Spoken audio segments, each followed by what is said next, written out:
Grandes genios e inventos de la humanidad.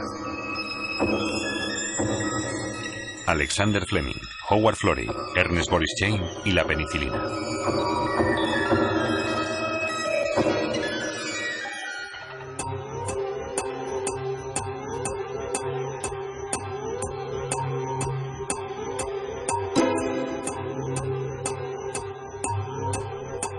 La naturaleza inflamable del moho es conocida en muchas culturas.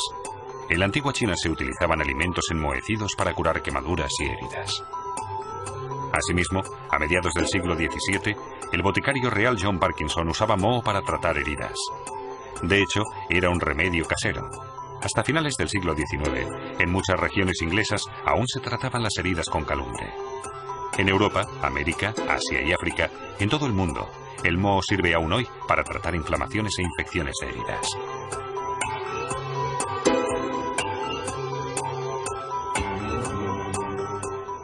Hoy resulta difícil de imaginar que aún a principios del siglo XX la infección de una herida pudiera conllevar a la muerte. Durante muchos siglos, los seres humanos han muerto de simples infecciones.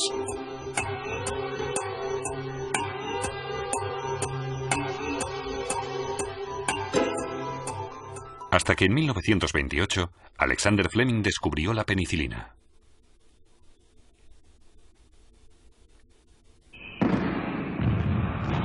Primera Guerra Mundial. El médico escocés Alexander Fleming es capitán en un hospital militar en Francia. Impotente, intenta curar las infecciones de los heridos que llegan de los campos de batalla. Los únicos antisépticos disponibles suelen ser más perjudiciales que útiles, pues además de acabar con las bacterias, destruyen también los glóbulos blancos. No hay medicamentos efectivos.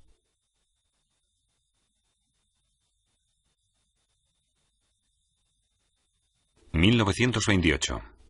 En el St. Mary Hospital de Londres, Fleming se dedica a la bacteriología. Durante el examen rutinario de unas cápsulas de Petri con cultivos bacteriológicos, observa una particularidad. Un esporo de hongo, que había quedado por equivocación en la placa de cultivo, había dado lugar a tejido fungoso, una impureza. Cualquier otro habría desechado la placa de cultivo por inservible, pero Fleming no. Porque, alrededor del hongo, habían comenzado a disolverse las colonias de bacterias. La conclusión de Fleming: los hongos parecen haber liberado una sustancia bactericida parecida a las lisocimas descubiertas por él mismo años antes. En esta ocasión, sin embargo, se trata de una sustancia más eficaz, pues destruye también los estafilococos, peligrosos agentes patógenos. Otros tipos de bacterias, en cambio, se multiplican sin problemas. Así que Fleming comienza a utilizar las soluciones de penicilina fundamentalmente como herramienta diagnóstica. El hongo en forma de pincel se identifica posteriormente como Penicillium notatum y se bautiza la sustancia bactericida como penicilina. Como medicamento, las soluciones de penicilina se utilizan en un principio tan solo en infecciones superficiales. Sin embargo, el éxito es moderado, pues la penicilina cruda contiene únicamente trazas del agente activo. Finalmente, Fleming tampoco logra aislar la penicilina. El interés por la penicilina decrece. 10 años más tarde, 1938, en Oxford. Ernest Boris Chain, quien emigró de Alemania en 1933 huyendo de los nazis, investiga junto con el australiano Howard Florey la vertiente bioquímica de la lisocima descubierta por Fleming.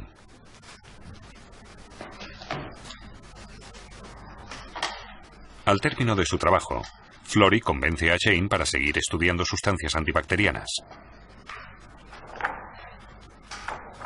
Así que Chain comienza a buscar un tema nuevo para sus investigaciones.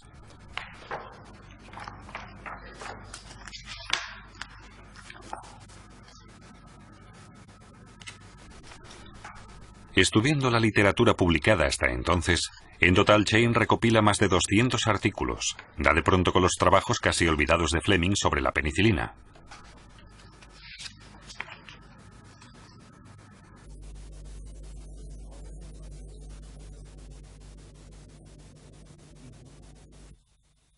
Chain y Florey quedan fascinados con la penicilina y las posibilidades que ésta parece ofrecer. Además, son conscientes de la necesidad de una sustancia bactericida como aquella. En 1938, todo apunta a una guerra inminente con la Alemania nacionalsocialista.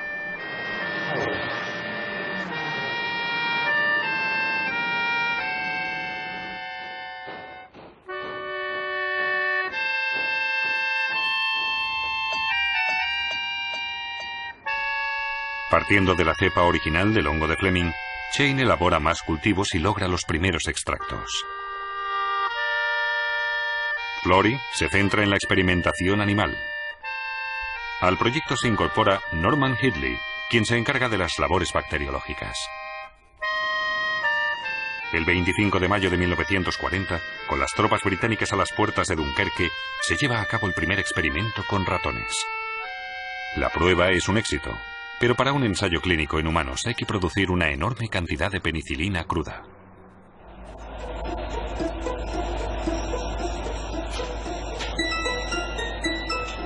Por otra parte, hay que encontrar el modo de purificar la penicilina, el mismo problema que había hecho fracasar a Fleming. Edward Abraham invierte todas sus energías en resolver ese obstáculo. Logra la solución gracias a una nueva técnica, la cromatografía de absorción. La solución de penicilina se filtra a través de unos tubos rellenados con una sustancia absorbente que separa la penicilina de las impurezas.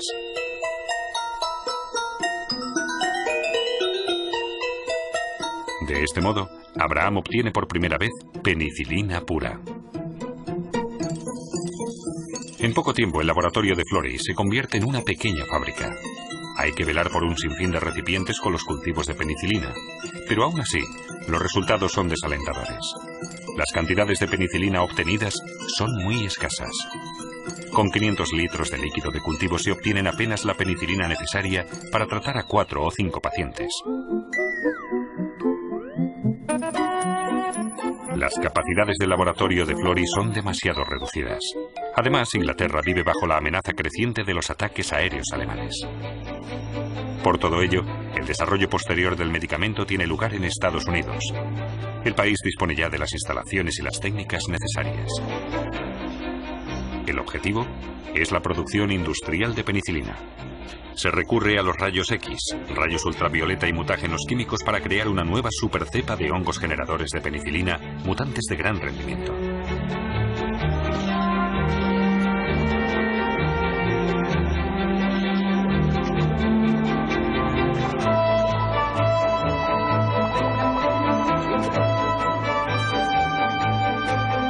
El proyecto para la producción de penicilina en masa gana importancia estratégica a medida que avanza la Segunda Guerra Mundial. En 1943 se encuentra en el segundo lugar en la lista de prioridades.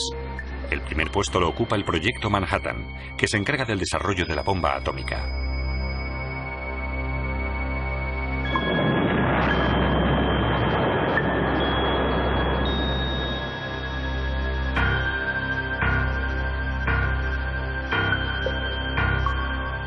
En 1944, tratar a un paciente con penicilina cuesta todavía $200. No obstante, los precios pronto disminuyen por debajo de los costes de embalaje. Si en un primer momento apenas se disponía de penicilina para tratar a unos pocos pacientes, ahora existe penicilina en cantidades casi ilimitadas, por lo menos para los militares aliados.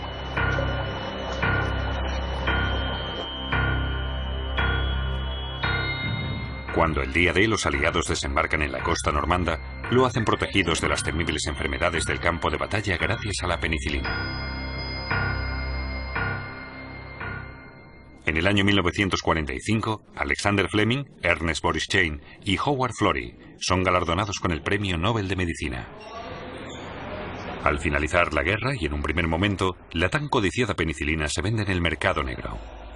Sin embargo, y gracias a la producción industrial, pronto está al alcance de todos los ciudadanos, por lo menos en los países industrializados. La singularidad de la penicilina le viene dada por su mecanismo de acción. La penicilina impide la reticulación de las cadenas de mureína, las piedras de sillería de las membranas bacterianas. La división celular obliga a construir nuevas membranas.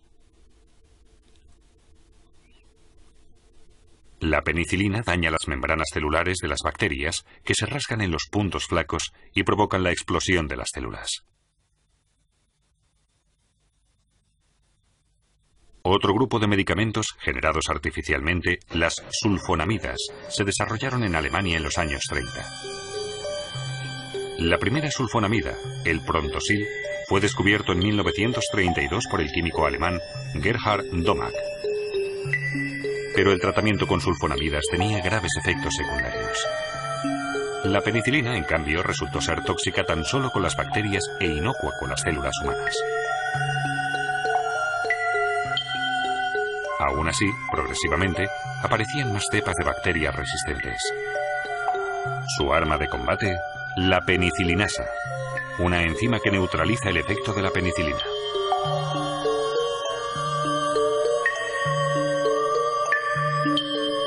Las bacterias que logran protegerse de ese modo se reproducen libremente a pesar de la penicilina.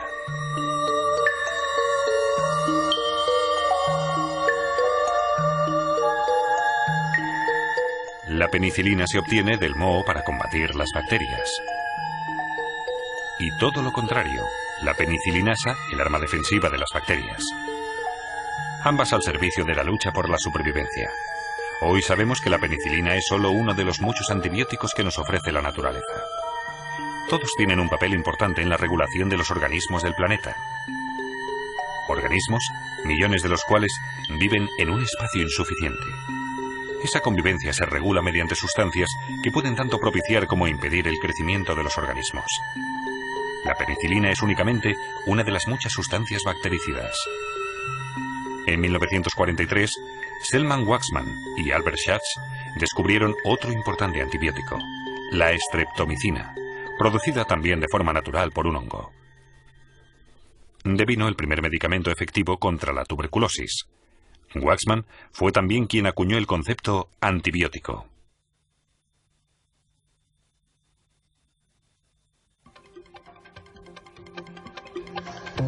Desde la década de 1920, la esperanza de vida ha pasado de los 54 a los 75 años. Aproximadamente 10 de esos años de vida ganados se los debemos a los antibióticos. Y fue el descubrimiento de la penicilina lo que propició la búsqueda febril de nuevos antibióticos.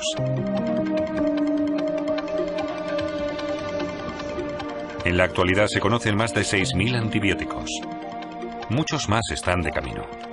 La mayoría